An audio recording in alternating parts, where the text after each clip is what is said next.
ഇടതുപക്ഷ ജനാധിപത്യ മുന്നണിക്ക് വൻ നേട്ടമാണ് ഉണ്ടായിരുന്നത് എന്നെല്ലാവർക്കും അറിയാം. അതിനേക്കാൾ വലിയ നേട്ടം ഇപ്രാവശ്യത്തെ തെരഞ്ഞെടുപ്പിൻ്റെ ഭാഗമായിട്ടുണ്ടാവുമെന്നാണ് ഞങ്ങൾ പ്രതീക്ഷിക്കുന്നത്. അത് 13-ാം തീയതി വൈകുന്നേരം ആകുമ്പോഴേക്ക് രാജ്യം മുഴുവൻ അത് കൃത്യമായിട്ട് മനസ്സിലാക്കും. ഇടതുപക്ഷ ജനാധിപത്യ മുന്നണിക്ക് അനുകൂലമായ ഒരു രാഷ്ട്രീയ തരംഗമാണ് കേരളത്തിലുടനീളം കഴിഞ്ഞ 7 ജില്ലയിലും ഇന്നാരംഭിക്കുന്ന 7 ജില്ലയിലെ തെരഞ്ഞെടുപ്പ് പ്രക്രിയയിലും കാണാൻ സാധിച്ചിട്ടുള്ളത്.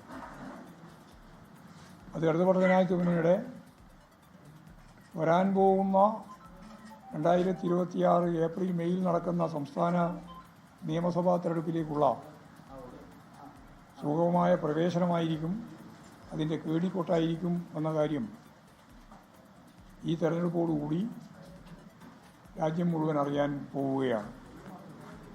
അതുകൊണ്ട് ഇടതുപക്ഷ ജനാധിപത്യ മുന്നണി വൻ ഭൂരിപക്ഷത്തോടുകൂടി കേരളത്തിലെ ഇടതുപക്ഷ ശക്തികൾ ഒന്നുകൂടി ആവർത്തിച്ച് ഈ ഗവൺമെൻറ്റിന് പിന്തുണ പ്രഖ്യാപിക്കുന്ന ഒരു തെരഞ്ഞെടുപ്പ് വിധിയായിരിക്കും ഇപ്രാവശ്യം ഉണ്ടാവുക എന്നാണ് എനിക്ക് സംബന്ധിച്ച് ചൂണ്ടിക്കാണിക്കാനുള്ളത്.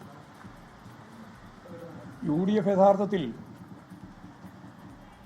വേട്ടക്കാർക്കൊപ്പം നിൽക്കുന്ന നിലപാടാണ് സ്വീകരിക്കുന്നത് എന്ന് ഓരോ ദിവസം കഴിയുന്തോറും ഇത്തരം പ്രശ്നങ്ങളിൽ അവരെടുത്തുകൊണ്ടിരിക്കുന്ന സമീപനങ്ങളിൽ നിന്ന് വ്യക്തമാകുകയാണ്. ഇവിടെ അതിജീവിതമാരുടെ ഓരോ തരത്തിലുള്ള ആക്ഷേപങ്ങളും പരാതികളും പീഡനങ്ങളുമെല്ലാം ഉയർന്നു വരുമ്പോൾ അതിനെ സാധൂകരിക്കുന്നതിന് വേണ്ടിയാണ് KPCC പ്രസിഡന്റ് ഉൾപ്പെടെ രാഹുൽ മാക്കൂട്ടത്തിന് നേരെ വന്ന രണ്ടാമത്തെ ആക്ഷേപത്തെ സംബന്ധിച്ച് അത് ബോധപൂർവം ഉണ്ടാക്കിയതാണെന്ന് പറയുന്ന തലത്തിലേക്ക് കാര്യങ്ങൾ എത്തിയത്. KPCC പ്രസിഡന്റ് തന്നെയാണ് ആ ആക്ഷേപം ഉന്നത പോലീസ് സംവിധാനത്തിൻ്റെ മുമ്പിൽ എത്തിച്ചത്.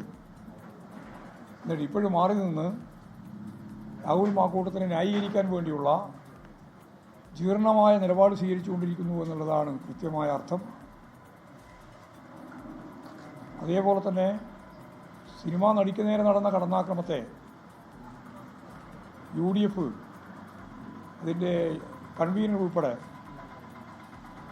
അതിശക്തിയായി അവർക്കെതിരായി അതിജീവിതക്കെതിരായി നീങ്ങുകയും ദിലീപിന് പിന്തുണ പ്രഖ്യാപിക്കുകയും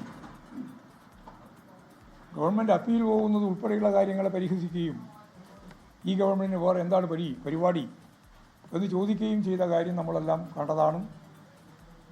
പിന്നീടത് തിരുത്താൻ വേണ്ടിയിട്ടുള്ള സമ്മർദ്ദമുണ്ടായിട്ടും എങ്ങനെ തിരുത്തിയാലും ആ തിരുത്തൽ ശരിയാവുന്നില്ല എന്നുള്ളതാണ് UDF കൺവീനറുടെയും കോൺഗ്രസിൻ്റെയും നിലപാടുകൾ വ്യക്തമാക്കുന്നത്. ലോകത്തെവിടെയായാലും ഏത് സമയത്തും 24 വാർത്തകളും ഓഗ്മെന്റഡ് റിയാലിറ്റി പാക്കേജുകളും എക്സ്പ്ലെയിനറുകളും വിശദമായി കാണാൻ ഞങ്ങളുടെ YouTube ചാനൽ നിങ്ങൾക്ക് സബ്സ്ക്രൈബ് ചെയ്യാം.